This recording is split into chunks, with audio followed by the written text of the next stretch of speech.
मेरे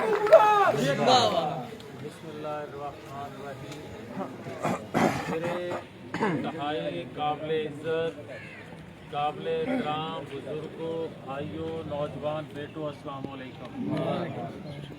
मैं अपने छोटे भाई सफदर साई साहब जो स्टूडेंट यूनियन के जनरल सेक्रेटरी भी रहे, उसके बाद नाज़िम रहे, काउंसलर रहे और शहर में एक वो तबका जो शहर की भलाई के लिए, जो शहर के अमन के लिए, जो शहर में एक मुस्बत कौमी सोच के लिए काम करने वाले ये अफराद हैं, उनमें नुमायाँ सफदर साई साहब का एक मुकाम है। मैं उनको फिर से मुस्लिम लीग नून में, हालांकि मुस्लिम लीग नून जितनी हम सब की जमात है उतनी ही सफदर साई साहब की पहले से जमात है, तो इनको जमात के अंदर फिर से एक्टिव होने, पाकिस्तान के लिए, जमात के लिए, आने वाली नस्लों के लिए जिस मोबिलाइजेशन की ज़रूरत है वो अहद करते हुए वो अहद निभाने के लिए जमात में जो शामिल हुए हैं, हम सब इनको खुशामदीद कहते हैं।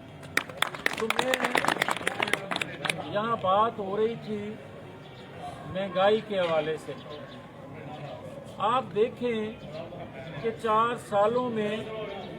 जिस महंगाई का हम सामना कर रहे थे, 12 रुपए लीटर एक दिन में तेल बढ़ाया गया और ये मासूम फरमाया करता था कि अगर 1 रुपया लीटर तेल बढ़ जाए तो समझो हुक्मरान करप्ट है। ये कहता था कि 1 रुपया बढ़ जाए तो पाकिस्तानी कौम पर कितनी महंगाई बढ़ जाती है, मगर बढ़ाते बढ़ाते तेल की कीमत एक दिन में 12 रुपए, पाकिस्तान की तारीख में ऐसा नहीं हुआ, दुनिया की तारीख में ऐसा नहीं हुआ होगा कि 12 रुपए पर लीटर एक दिन में बढ़ा दिया जाए। मगर जब लोगों ने इस पर एहतजाज करना था, इस पे मीडिया पे प्रोग्राम होने थे, लोगों ने क्रिटिसाइज करना था, तो इसने एक नॉन इशू पैदा किया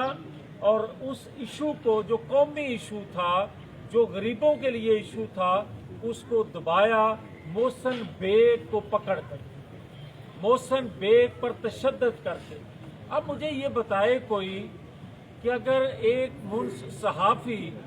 एक एंकर अगर कोई बात करता है, भले वो आपको बुरी लगे, भले उसमें किस हद तक सच्चाई है या किस हद तक सच्चाई नहीं है, ये काम आपका है देखना कि ये सच बोल रहा है या झूठ लिख रहा है। मगर सहाफ़ी को लिखने पर, बोलने पर पहला मौका देख रहे हैं कि रियासती अदारों को इस्तेमाल करके उस पर तशद्दुद करवाया गया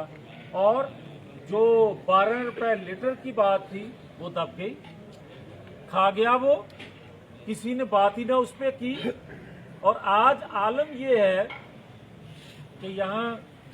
शायद सफदर साई बता रहे थे कि सुबह जो इन्होंने वाकया बताया कि लोग कहते हैं 1 लीटर तेल किस तरह लेंगे, गैस बिजली के बिल किस तरह देंगे, 2 वक्त की रोटी कैसे खाएंगे। मैं एक सच्चा वाकया इस्लामाबाद का, मुझे उन बेटियों ने, उन ख़वातीन ने जब असेंबली में मुझे सुनाया, वो स्टीयरिंग कमेटी की मीटिंग में, तो यकीन जाने कि कोई इंसान हो जो इंसानियत को समझता हो कि अल्लाह की मखलूक को प्यार करने से अल्लाह ताला जन्नत के दरवाजे खोलता है और जो मखलूक खुदा पर जुल्म करता है उसको रास्ता दोज़ख का दिखाता है। आप ये देखें कि उन खवातीन ने बताया कि हम जिस रक्शे में असेंबली तक आई, उस रक्शे वाले ने अपना फोन, उसको कोई आ रहा था बार बार, तो उसने रिसीव करके उससे बात कर रहा था वो रक्शे वाला कि पिछले काफ़ी दिनों से मेरी दिहाड़ी, मुझे इनकम, मुझे रक्षा से कोई इतनी इनकम नहीं हो रही थी। जो थोड़ी बहुत हुई मैंने अपनी वालद की उससे दवाई ले ली। अब मेरे पास पैसे नहीं हैं। आज उम्मीद है कि कोई एक दो सवारी दिहाड़ी लग गई तो मैं इंशाअल्लाह ताला वो घर लेकर आऊँगा, मगर आप इनको चुप कराओ, आप इनको हौसला दो। तो वो कहती हैं कि हमें समझ लगी कि इसकी बीवी है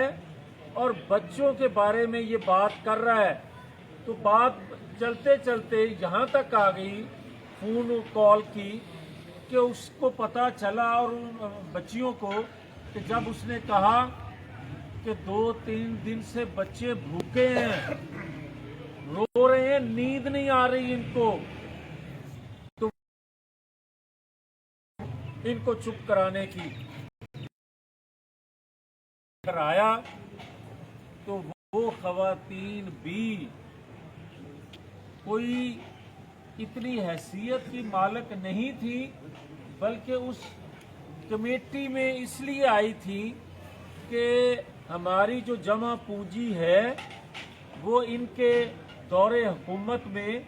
माफिया ने उस पर कब्जा कर लिया और वो कोई पुलिस वाला था। उस कमेटी के को ये बताने के लिए आई, तो चंद पैसे जो उसके पास, उन खवातीन के पास थे, उन्होंने अपना वापसी का किराया भी उस जो ड्राइवर था, रक्षा ड्राइवर, उसको दे दिया कि उसकी वो गुफ्तगू सुनने के बाद कि असी पैदल चलियाँ जावांगियां, मगर इसको दे दो। ये हालत हो गई है आपके पाकिस्तान की। और आप कहते हो कि मैं बड़ा खौफनाक हो जाऊंगा, आप कहते हो कि मैं जलसे जुलूस करूंगा, आप कहते हो कि मैं आऊंगा तो बताऊंगा। ओ भाई, हुकूमत में जो होते हैं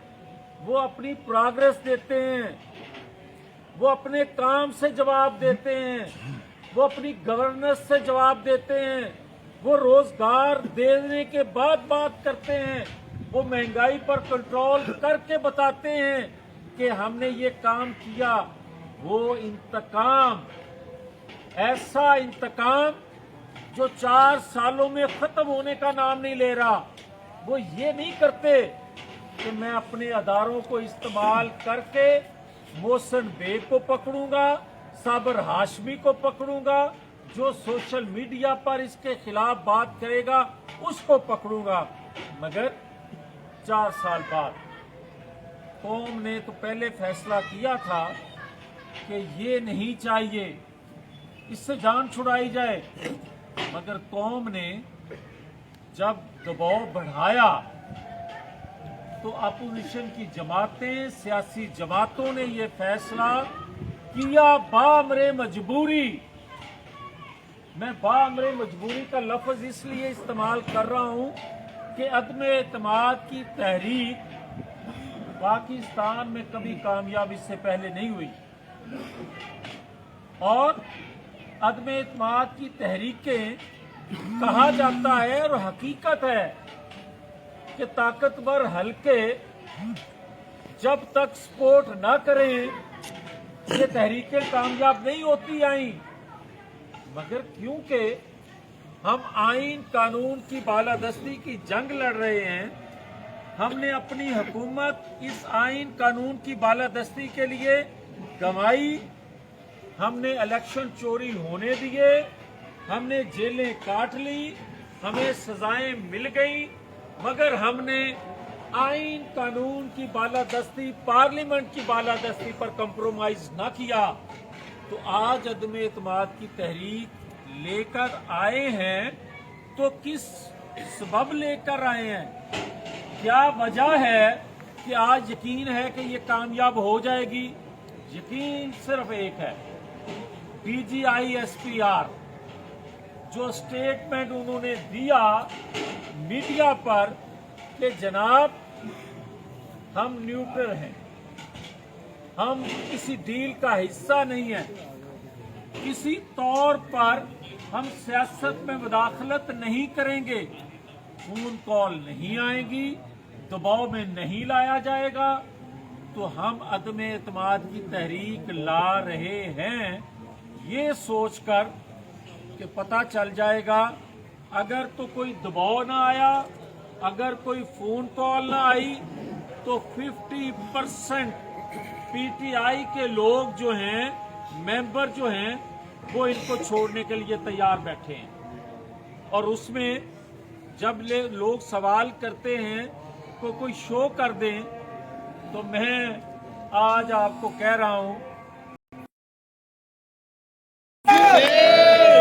और 11 वोटों में से 9 कराची से और 2 फैसलाबाद से, कितने हो गए? 11। और अभी जनूबी पंजाब, सेंट्रल पंजाब, खैबर पख्तूनख्वा और बाप पार्टी बलूचिस्तान, ये सारे के सारे अभी खड़े हैं। तो मुझे बताएं 50% लोग की गई बज़ोरे ताकत,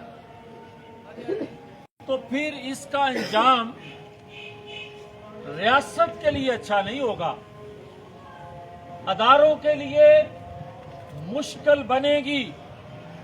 पाकिस्तानी कौम का मुस्तकबिल जो है वो तार तार न करें। और जब कभी आईनी रास्तों को रोका जाता है तो दुनिया की रियासतों को देखें, जहां आईनी रास्ते को रोका गया वहां अंजाम क्या हुआ, और अपने मुल्क का देखें कि जब जब आईनी रास्तों को रोका गया